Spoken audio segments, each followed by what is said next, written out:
नगर निगम में हंगामेदार शुरुआत के साथ बजट की शुरुआत हुई और महापौर पुष्यमित्र भार्गव ने 8,450 करोड़ का बजट पेश कर दिया। साथ ही नेता प्रतिपक्ष द्वारा कई तरह के आरोप भी लगाए गए। कई बार बजट को रोकने का प्रयास भी किया गया, लेकिन महापौर ने बजट को बखूबी रूप से पेश किया। फिलहाल अभी बजट में किसी तरह का कोई नया भार शहरवासियों के लिए नहीं आया है। भविष्य की दृष्टि समग्रता के साथ हम लगातार इसी आधार पर हर साल का बजट लाते हैं कि 2050 के इंदौर की आधारशिला के रूप में ये काम करें।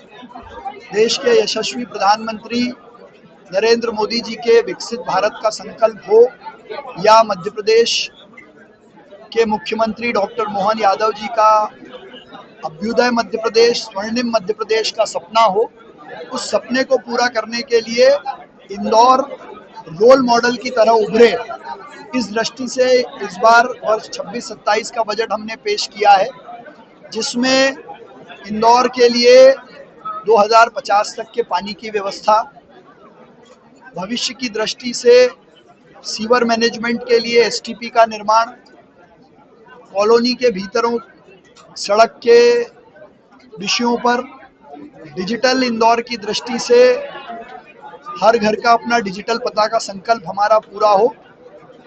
इसलिए ये बजट भविष्य को ध्यान में रखते हुए समग्र दृष्टि के साथ प्रस्तुत किया गया है। इसमें विशेष रूप से ये बजट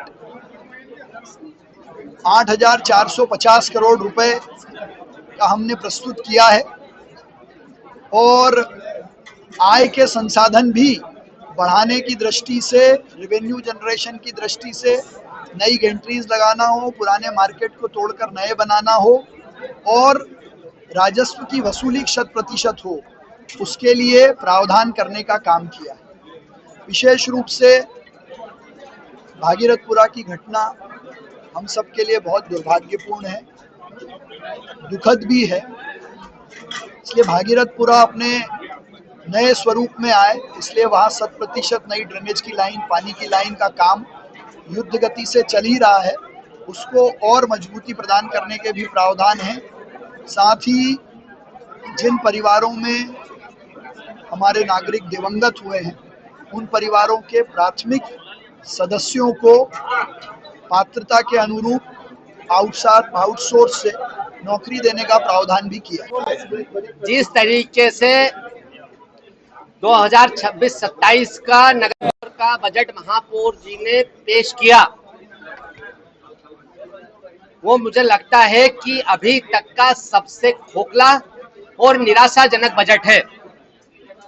अगर हम इसी से पिछले साल की बजट की बात करें, 8,000 करोड़ रुपए से ज्यादा का था और नगर निगम के पास सारे संसाधन, सारी जितनी आय है सब मिलाकर 2400 करोड़ रुपए थी, 30%।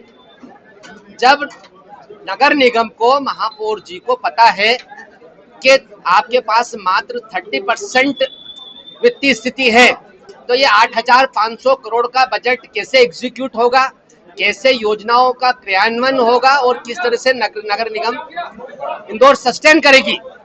और जिस दुर्भाग्य की बात है कि जिस तरीके से बीते 3.5 सालों में ये चौथा बजट पेश करा महापौर जी ने, नवाचार के माध्यम से आत्मनिर्भर नगर निगम, आत्मनिर्भर, मेरे को तो आत्मनिर्भर से डर लगने लग गया कि अगर 2,000 करोड़ के कर्जे में नगर निगम हो, उसको आत्मनिर्भर नगर निगम बोलेंगे तो ये सोचने का विषय है। और जिस तरीके से इंदौर शहर में सड़कों का जाल बनाने की बात हुई, चारों तरफ गड्ढे ही गड्ढे हैं, अधूरी सड़कें हैं, अधूरे चौराहे हैं, यातायात अव्यवस्थित है, गंदा पानी पीने को जनता मजबूर है, ठेकेदारों को पैसे नहीं मिल रहे, अंदर की गलियों में, वार्डों में सबके अधूरे काम पड़े हैं। ये है महापौर जी का 8,500 करोड़ का बजट, ये है नवाचार। और इसी के साथ साथ जिस तरीके से भागीरथपुर में दूषित जल पीने से ये भारतीय जनता पार्टी की हत्यारी परिषद और हत्यारे महापौर ने 36 लोगों की जान ली। बेलेश्वर धाम की घटना से हमने सबक नहीं सीखा। जब एक बावड़ी में गिरने से 36 लोगों की मौत हुई थी, उसके बाद आज दिनांक तक लगभग 80 से ज्यादा मौतें नगर निगम की नाकामी के कारण, लापरवाही के कारण हो गई है। नगर निगम का नैतिक दायित्व था कि जिससे 2 साल पहले महापौर जी के पास एक प्रस्ताव पास होने आया तो 1.5-2 साल तक क्यों लिंगर ऑन करा, क्यों साइन नहीं करी और क्यों भागीरथपुरा में लाइन नहीं डली। अगर लाइन डल चुकी होती तो आज ये स्थिति निर्मित नहीं होती। तो ये खोखले और झूठे सपने दिखाने वाला बजट है। यही असली महापौर जी का नवाचार है। मास्टर प्लान की सड़कों का पैसा होने के बाद भी मास्टर प्लान की सड़कें नहीं बन पा रही है। जिस तरीके से विकास रेंग रेंग के इंदौर शहर में चल रहा है, चारों तरफ खोद दिया। अगर सुनियोजित विकास अगर इंदौर में होता तो इंदौर शहर की जनता पिछले 4 साल से त्राहिमाम नहीं होती, परेशान नहीं होती।